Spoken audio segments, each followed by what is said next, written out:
Hello बच्चों, आइए इस प्रश्न को देखते हैं। प्रश्न में हमसे पूछा जा रहा है कि निम्न में से कौन सा अणु अष्टक नियम का पालना नहीं करता है, और विकल्प हमें दिए हुए हैं ए बी सी डी।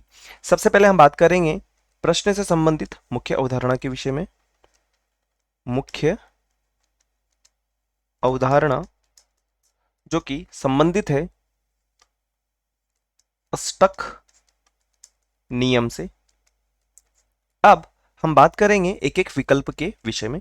विकल्प ए हमें यहां पर दिया हुआ है कि NH3, और यदि हम N के परमाणु क्रमांक के बारे में बात करें तो 7, और हाइड्रोजन के परमाणु क्रमांक के बारे में बात करें तो ये हो जाएगा हमारे पास में 1। और यहाँ पर यदि हम इनके इलेक्ट्रॉनों को विन्यासित करना चाहें तो पहले में 2 और दूसरे कक्षक में हमारे पास में 5, और यहाँ पर यदि हम बात करें तो एक ही इलेक्ट्रॉन विन्यासित होगा। तो इसको हम किस प्रकार से विन्यासित कर सकते हैं?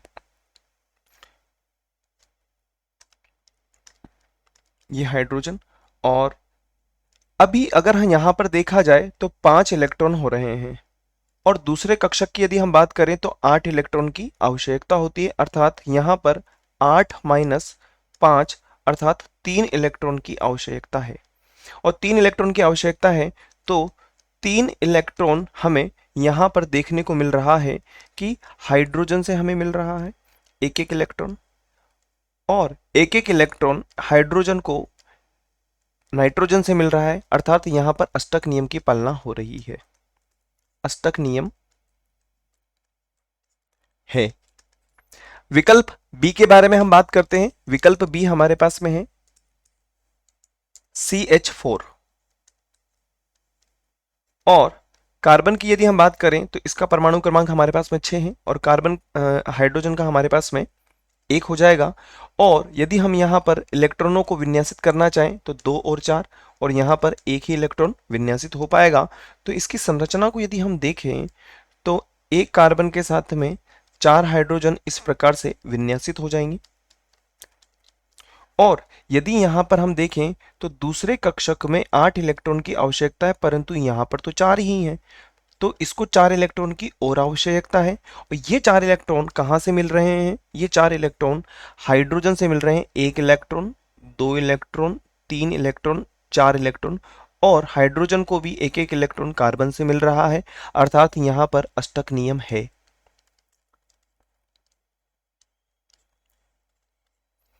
सी में हम बात करें जो कि हमें दिया हुआ है CO2, और CO2 की यदि हम बात करें तो कार्बन वही 6 नंबर, और ऑक्सीजन के बारे में यदि हम बात करें तो 8 और 2,4, और यहाँ पर हो जाएगा 2,6। और यदि हम यहाँ पर देखें तो वही यहाँ पर हमें कितने इलेक्ट्रॉन की आवश्यकता है? 4 इलेक्ट्रॉन की आवश्यकता है। और यहाँ पर इलेक्ट्रॉन की कितनी आवश्यकता है? 2, क्योंकि 8 इलेक्ट्रॉन होने चाहिए। तो कार्बन के साथ में यदि ऑक्सीजन को देखा जाए तो द्विबंध के साथ में ऑक्सीजन यहाँ पर इस प्रकार से विन्यासित हो जाएगा, और द्विबंध के साथ में यहाँ पर यदि देखा जाए तो कार्बन इस प्रकार से विन्यासित हो जाएगा। और यदि हम देखें तो 2 इलेक्ट्रॉन यहाँ पर हैं, 2 इलेक्ट्रॉन यहाँ पर है। और ऑक्सीजन की यदि हम बात करें तो 2 इलेक्ट्रॉन यहाँ पर हैं और 2 इलेक्ट्रॉन यहाँ पर हैं।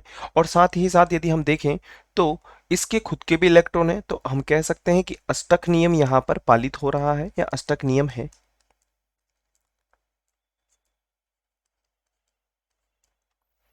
अब हम बात करते हैं डी विकल्प के बारे में, जो कि हमें दिया हुआ है NO, और NO की संरचना को यदि हम समझें तो N की यदि हम बात करें तो अभी हमने थोड़ी देर पहले देखा था 7 पे होता है, तो एक इलेक्ट्रॉन यहाँ हो जाएगा, और 2 द्विबंध के साथ में यहाँ पर हमारे पास इस प्रकार से विन्यासित हो जाएगा। और द्विबंध के साथ में ऑक्सीजन इस प्रकार से विन्यासित रहेगा, और इसके जो 4 इलेक्ट्रॉन हैं, 1, 2, 3 और 4 इस प्रकार से विन्यासित हो जाएंगे। तो देखने पे पता चल रहा है कि यहाँ पर देखा जाए तो 1, 2, 3, 4, 5, 6, 7 एक इलेक्ट्रॉन की अभी भी कहीं ना कहीं कमी है, अर्थात अष्टक नियम नहीं है। अष्टक नियम नहीं है, अर्थात NO वाला जो विकल्प है वही हमारा वांछित उत्तर होगा, क्योंकि प्रश्न में हमसे पूछा गया है कि अष्टक नियम की पालना कौन नहीं करता है। तो ए हमारा विकल्प नहीं होगा, बी भी नहीं होगा, सी भी नहीं होगा, और हमारा जो विकल्प डी है वही हमारा वांछित उत्तर होगा। तो हम लिख सकते हैं विकल्प डी वांछित उत्तर होगा। आशा है आप इसे अच्छी तरह समझ गए होंगे। धन्यवाद।